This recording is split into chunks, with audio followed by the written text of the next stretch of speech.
Assalamu alaikum and good morning, every student.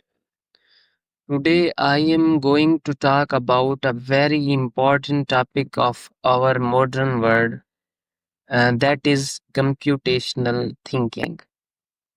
सबसे पहले हमें ये समझना होगा कि computational thinking क्या होती है. What is computational thinking? It is a way of solving problems step by step, just like a computer does. ये एक तरीका है जिसमें हम प्रॉब्लम्स को स्टेप बाय स्टेप सॉल्व करते हैं, जैसा कि किसी कंप्यूटर के अंदर एक प्रॉब्लम को स्टेप बाय स्टेप सॉल्व किया जाता है। इसका ये मतलब हरगिज़ नहीं है कि सिर्फ कंप्यूटर का इस्तेमाल करके, बल्कि इसका मतलब ये है कि हम लॉजिकल थिंकिंग इस्तेमाल करें, बहुत बड़ी प्रॉब्लम्स को स्मॉलर वन के अंदर कन्वर्ट करें और उसका एक स्मार्ट सॉल्यूशन निकालें। That is computational thinking. इसको कहा जाता है computational thinking. Once again students, ये it is a way of solving problem step by step, just like a computer does. It doesn't mean only using computers, but it means using logical thinking, breaking big problems into smaller ones and finding smart solutions. अ, देखें जी, उसके बाद दूसरे number पे जो बात आती है, that is computational thinking के कितना पार्ट्स होते हैं, how many parts of computational thinking. The first is decomposition.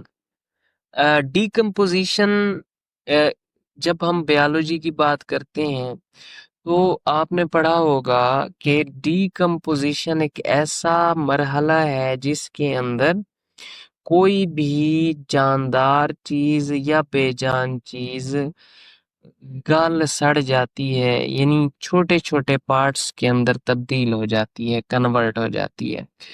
तो जब कंप्यूटेशनल थिंकिंग की हम बात करते हैं तो ये भी इसी तरह का एक कंसेप्ट है कि breaking a big problems into smaller parts, कि हम बहुत बड़ी प्रॉब्लम्स को छोटे छोटे हिस्सों में डिवाइड कर देते हैं फॉर अवर ईज। दूसरे नंबर पे है जी pattern recognition, finding similarities and problems. अब प्रॉब्लम्स जो हमारे पास आ रही हैं उनके अंदर क्या सिमिलरिटीज हैं उसको हमने ढूंढना है, that is called pattern recognition. और उसके बाद तीसरे नंबर पे आता है abstraction. What is abstraction?